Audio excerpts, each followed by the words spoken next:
Welcome to 100 TV. Tirumala Tirupati దేవస్థానం మరొకసారి వార్తల్లో నిలిచింది.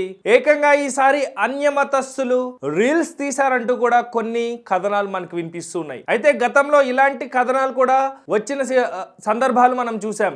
అయితే ఇప్పుడు మరొకసారి తిరుమల తిరుపతి దేవస్థానంలో అన్యమతస్థులు రీల్స్ చేస్తున్నారంటూ కూడా వార్తలు వినిపిస్తున్నాయి. అయితే ఏకంగా తిరుమల తిరుపతి విజిలెన్స్ విభాగమే డైరెక్ట్గా రంగంలోకి దిగినట్టుగా కూడా తెలుస్తుంది. అయితే స్థానికులు చెప్తున్న విషయం ప్రకారం అక్కడ దాదాపుగా 20 మంది అన్యమతస్థులు పాప వినాశనం దగ్గరకు వస్తున్నట్టుగా, అయితే తరచుగా కూడా వాళ్ళు వచ్చి రీల్స్ చేస్తున్నట్టుగా కూడా చెప్తూ ఉన్నారు. అది ఎంతవరకు వాస్తవం, లేకపోతే నిజంగానే అన్యమతస్థులు వచ్చారా, అక్కడ పాటలు పాడడం రీల్స్ చేయడం లాంటి నిషేధితమైన ప్రదేశమైనటువంటి తిరుమల తిరుపతి దేవస్థానంలో ఇలాంటి వార్తలు రావడం ఇప్పుడు మరొకసారి దుమారానికి తెరలేపిందని కూడా చెప్పుకోవచ్చు. గతంలో తిరుమల తిరుపతి దేవస్థానంలో లడ్డూ వివాదం కూడా అంతే స్థాయిలో చెలరేగింది. అయితే తరచుగా ఇలాంటి వార్తలు తిరుమల తిరుపతి దేవస్థానాన్ని చుట్టుముట్టడం కూడా ఒకంత బాధాకరమైన విషయమే. అయితే ఇప్పుడు మరొకసారి అన్యమతస్థులు రీల్స్ చేస్తూ అక్కడ పట్టుపడ్డ దృశ్యాలు మనకు కనిపిస్తున్నాయి. అయితే వాస్తవాన్ని తేల్చే దిశగా తిరుమల తిరుపతి విజిలెన్స్ విభాగం ఆల్రెడీ రంగంలోకి దిగినట్టుగా కూడా తెలుస్తుంది. సో దానికి సంబంధించిన సమాచారం కోసం హారిక లైన్లో ఉన్నారు, అడిగి తెలుసుకునే ప్రయత్నం చేద్దాం. నమస్తే హారిక.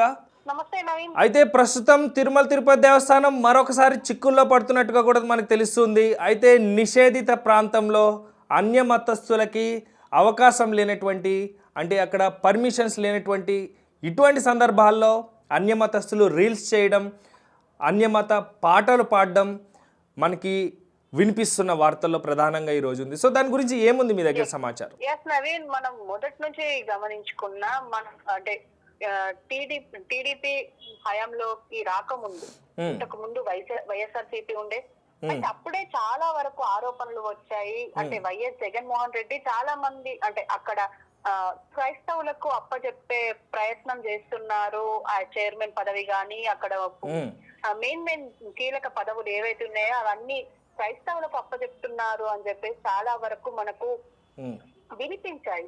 అలాంటి సిచ్యువేషన్స్ నుంచి బయటికి వస్తున్నాం. ఇప్పుడు రీసెంట్ గా కూడా లడ్డు వివాదం గురించి కూడా బయటికి, అంటే అది పూర్తిగా సమసిపోతుంది ఆ సమస్య, ఆ లడ్డు వివాదం అందరు మర్చిపోతున్నారు అని అనుకున్న టైంలో మళ్ళీ ఇప్పుడు అన్య మతస్థులు, అంటే వేరే మతస్థులు వచ్చి అక్కడ రీల్స్ చేస్తున్నారు, ఆ మత ప్రచారం చేస్తున్నారు అని చెప్పేసి అయితే ఇప్పటికీ మనకు ఒక వార్త అయితే వినిపిస్తుంది. టీటీడీ విజిలెన్స్ రంగంలోకి దిగి అసలు జరిగింది ఏంటి అనే కోణంలో ఆరా అయితే తీస్తున్నారు. మరి చూడాలి.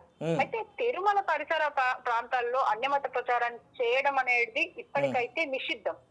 ఈ విషయం అందరికి తెలిసిందే కూడా. అయితే పలువురు మహిళలు తిరుమలలోని పాప వినాశనం దగ్గర అన్యమత ప్రచారానికి పాల్పడుతున్నట్లు వినిపిస్తున్న సంగతి ఇది. అయితే కొంతకాలంగా దైవానికి సంబంధించి పాటలు ఈ మహిళలు ఎవరైతే ఉన్నారో ఏకంగా 20 మంది అక్కడ సంచరిస్తున్నట్లు కూడా స్థానికులు చెప్తున్నది. కానీ వాస్తవం ఏంటనేది విజిలెన్స్ విభాగం ఆల్రెడీ రంగంలో దిగి తెలుస్తుంది అంటున్నారు. సో ఆల్రెడీ దిగిందా, లేకపోతే అది కూడా వార్తేనా? లేదు, వాళ్ళు ఆల్రెడీ స్టార్ట్ చేశారు ఇన్వెస్టిగేషన్. మరి ఏం జరిగింది అంటే మరి నిజంగానే వచ్చారా అని చెప్పేసి అయితే అంటున్నారు. కానీ అక్కడున్న స్థానికులు మాత్రం ఏమంటున్నారంటే పాప వినాశనం దగ్గర 20 మంది వరకు అన్యమతస్థులు నిరంతరం అక్కడ ఉంటున్నట్లయితే సమాచారం ఇస్తున్నారు. అయితే వీరికి స్థానిక ఫారెస్ట్ అధికారుల సహకారం ఉంది అని అయితే అంటున్నారు. అయితే మరి ఏ విధంగా ఉంది సహకారం అనేది కూడా అది ఛేదించే పనిలో ఉన్నారు విజిలెన్స్ అధికారులు. అయితే పవిత్రమైన 7 కొండలపై అన్యమత ప్రచారం జరిగిందా లేదా అన్నది మాత్రం ఖచ్చితంగా తేలాల్సిందే. ఎందుకంటే మనము ఆల్రెడీ టీడీపీ ప్రతిపక్షంలో ఉన్నప్పుడు ఎన్నోసార్లు ఆరోపించింది. అంటే జగన్ పాలనలో టీటీడీని, అంటే తిరుమలని క్రైస్తవులకు అప్పజెప్పే ప్రయత్నం జరుగుతుంది, మొత్తం వాళ్ళ పెత్తనమే జరిగే అవకాశం ఉంది అని చెప్పేసి చాలా వరకు భయపెట్టే ప్రయత్నం చేశారు అప్పుడు. అయితే మరి అసలు అన్య మతస్థులు ఉన్నారా లేదా అన్నది, మళ్ళీ ఆ రీల్స్ ఎక్కడ చేశారు అనే విషయం మీద మాత్రం ఇంకా ఇన్వెస్టిగేషన్ అయితే జరుగుతుంది. ఒకవేళ అది క్లియర్ అయితే ఖచ్చితంగా ఇప్పుడున్న కూటమి ప్రభుత్వానికి కూడా ఇదొక తీరని మచ్చ అని చెప్పుకోవాలి. ఎందుకంటే వైఎస్ జగన్ హయాంలో ఇలాంటి గతంలో వీళ్ళే విమర్శించిన నాయకుల తెలియలేదు. అయితే అంటే ప్రూఫ్స్ ఏం రాలేవు. కానీ ఒకవేళ ఇప్పుడు దీనికి మాత్రం ప్రూఫ్స్ వస్తే మాత్రం ఈ కూటమికి ఇది పెద్ద దెబ్బ అని చెప్పుకోవచ్చు, ఇది తీరని మచ్చ అని చెప్పుకోవచ్చు.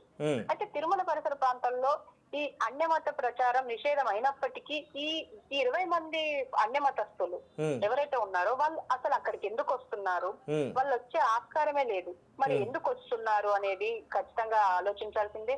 అయినా ఎవరైనా తిరుమల నిబంధనలకు విరుద్ధంగా ప్రవర్తిస్తే కఠిన చర్యలు తీసుకుంటామని ఆల్రెడీ టీటీడీ చెప్పింది. అయితే ఈ మహిళలు ఎక్కడి నుంచి వచ్చారు, పైగా సోషల్ మీడియాలో రీల్స్ పెట్టేంత ధైర్యం ఎలా వచ్చింది వీళ్ళకి? అంటే వీళ్ళు కావాలనే ఇలా చేస్తున్నారా, కావాలనే మత ప్రచారం చెయ్యాలన్న ఆలోచనతోనే ఈ పాప వినాశనం దగ్గరకు వస్తున్నారా? అయితే ఇదంతా దీని గురించి మొత్తం ఇన్వెస్టిగేషన్ అయితే ప్రస్తుతం నడుస్తుంది. మరి చూడాలి నెక్స్ట్ ఏం జరుగుతుంది అనేది. ఖచ్చితంగా ఒకవేళ దీని గురించి మాత్రం మొత్తం డీటెయిల్స్ మాత్రం బయటకు వస్తే మాత్రం కఠిన శిక్షలు అయితే తీసుకుంటాము అని చెప్పేసి టీటీడీ యాజమాన్యం అధికారులు అయితే చెప్తున్నారు. మరి ఖచ్చితంగా ఎదురు చూడాల్సిందే పూర్తి డీటెయిల్స్ కోసం. Right, thank you Harika. So ఇది పరిస్థితి. ప్రస్తుతం వివాదాలకి కేర్ ఆఫ్ గా మారుస్తున్న తిరుమల తిరుపతి దేవస్థానంలో ఈరోజు మరొకసారి అన్యమతస్థులు రీల్స్ చేస్తూ అవి పోస్ట్ చేసినటువంటి సందర్భంలో కొన్ని రీల్స్ని చూడటం జరిగింది. సో దాన్ని బేస్ చేసుకొని అన్యమతస్థులు తిరుమలలో నిజంగానే రీల్స్ చేశారా, లేకపోతే అక్కడ పాటలు పాడుతూ నిరంతరం కూడా పాప వినాశనం దగ్గర కనిపిస్తున్నారు అన్న వార్తల వెనుక నిజమెంత? ఆల్రెడీ తిరుమల తిరుపతి దేవస్థానం విజిలెన్స్ విభాగం ఇప్పటికే రంగంలోకి దిగినట్టుగా దానిలో వాస్తవం ఎంత, అవాస్తవం ఎంత అని తేల్చే పనిలో అయితే పడ్డారు. అయితే ప్రతి వివాదానికి కేర్ ఆఫ్ గా తిరుమల మారుతున్న ఈ సందర్భాలు బాధాకరంగా కూడా కనిపిస్తున్నాయి. సో చూద్దాం ఇది ఎంతవరకు వాస్తవమో, విజిలెన్స్ విభాగం ఏం చెప్తారో కూడా